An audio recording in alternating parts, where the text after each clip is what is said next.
Hello students, my name is Nikhilesh Bhattacharya and I teach English in Birpara College in Alipurduar district. In this lesson, I will discuss Henry Louis Vivian Derozio's poem, The Orphan Girl. The poem is in Core Course 3 of the NBU English Honours syllabus. Derozio was an Indian poet from the early 19th century. He was born in Calcutta on 18th April 1809. He died of cholera at the tragically young age of 22 on 26th December 1831.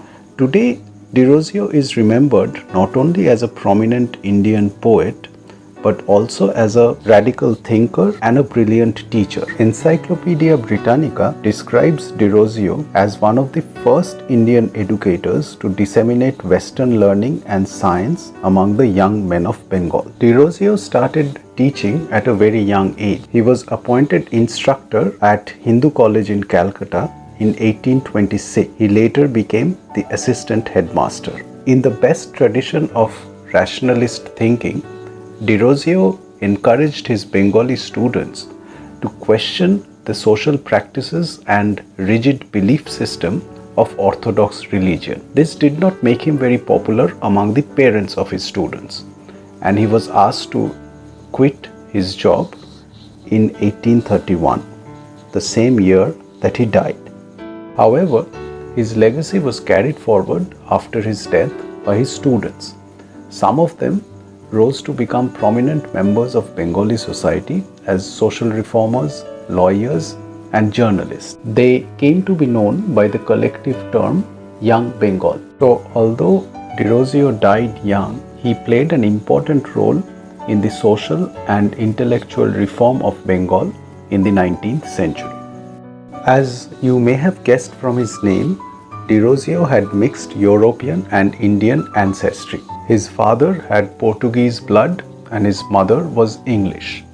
In Derozio's time, people of mixed Asian and European descent were known as Eurasians. Later, the term Anglo-Indian would be used for people with mixed heritage. Derozio always identified himself as an Indian first. His early poetry, published when he was only 17, was patriotic in tone. However, his mixed heritage, I argue, is key to understanding the poem The Orphan Girl. I will explain this later in the lesson. The Orphan Girl is a fairly short poem, comprising only 26 lines. It is interesting, however, to see how the poet has managed to compress the different stages in the life of the central character, that is the orphan girl, in the short poem. Let me explain this. If we think of the moment when the poem is articulated to be its present, then the orphan girl starts in the past. The first 4 lines of the poem read, "Her hair was black as a raven's wings, her cheek the tulip's hue did wear, her voice was soft as when night winds sing, her brow was as a moonbeam fair." Note the use of the past tense in each of the lines. Having described the girl, the poem goes on to tell the story of how she became an orphan.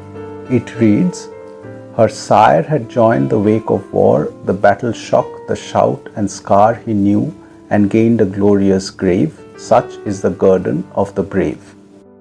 The word guerdon, spelling Guerdon, means reward.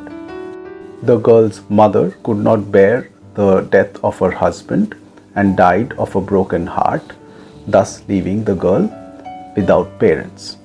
So the first 12 lines of the poem describe the sad past of the orphan girl. The 13th line reads, "She hath no friend on this cold, bleak earth." The word hath is the archaic form of the verb has. So now we have reached the present in the life of the girl. However, this turns out to be a brief interlude, for the poem does not linger on the present. It hastens to the possible future that awaits the girl. And this, in many ways, is the most significant section of the poem, for this is where it shines a harsh light on the injustice inherent in society. The future that is imagined for the orphan girl is one of hardship and difficult choices. She has no friend and apparently no relative to take care of her, to give her, in the words of the poem, a shelter, a home, and a hearth. Consequently, she will have to negotiate life's dreary desert on her own. That means she will find it difficult to lead a virtuous life, or so the poem suggests. And society, instead of helping her, will punish her for the choices that she makes. As the poem puts it, and should she stray from virtue's way, the world will scorn and its scorn can slay. Ah, shame enough to wring the breast with a weight of sorrow and guilt oppressed. And later it says, no tear is so bright as the tear that flows for erring woman's unpitied woes. If you look at the different phrases and words, stray from virtue's way, shame, weight of sorrow, guilt, erring woman, the implication is quite clear. The orphan girl might end up having to sell her body for food and shelter. In other words, she might live as a prostitute or a kept woman. And since the wretched have never a friend, society will turn against the orphan girl and instead of helping her, will pour scorn on her. The poem, however, does not end on this depressing note. Instead, it introduces a note of optimism through the lines, no tear is so bright as the tear that flows for erring woman's unpitied woes. And it goes on to say, and blessed be forever his honored name, who shelters an orphan from sorrow and shame. Thus the last couple of lines introduce the character of a sympathetic man who might step in to save the orphan girl from such a tragic future. The savior is clearly a man. Note the personal pronoun in the lines, and blessed be forever his honored name, who shelters an orphan from sorrow and shame. Now it might trouble the modern reader to think that the savior has to be a man. Why can't a woman step in to save the girl, you might ask. But given the time in which Derozio was writing the poem and the context, it is something that we can probably let go. It does not matter the gender of the savior. What matters is for a sympathetic soul to be moved by the plight of the orphan girl and save her from a life of difficult choices. Now I go back to my earlier suggestion that Derozio's mixed heritage is key to our understanding of the poem. The orphan girl, as imagined by the poet, I argue, is herself a Eurasian or an Anglo-Indian or a half-caste, which was another derogatory term used for people with mixed heritage. I will draw your attention to 3 pieces of evidence from the text of the poem itself that, taken together, support my argument. First, look at the physical description of the girl. Her hair is described as black as a raven's wings, which is true for most Indians, but her brow is as fair as a moonbeam and her cheek has the color of a tulip, a flower that usually comes in red, pink or orange. So clearly the girl is fair. Now look at the description of the father. He is in all probability a professional soldier. If you look at the early history of Anglo-Indians, you will realize that soldiers played an important role in the origins of the community. Soldiers, along with traders, were the first European men to arrive in the Indian subcontinent. And sometimes they would marry or otherwise have children with Indian women. That's how a community with mixed European and Asian descent came into being. The figure of the European or Anglo-Indian soldier with an Indian wife was quite common in Derosio's time, because you must remember that until the Suez Canal was opened in the late 19th century, not a lot of women came to India from Europe, and the men with European ancestry settled in India had to find wives from the local population.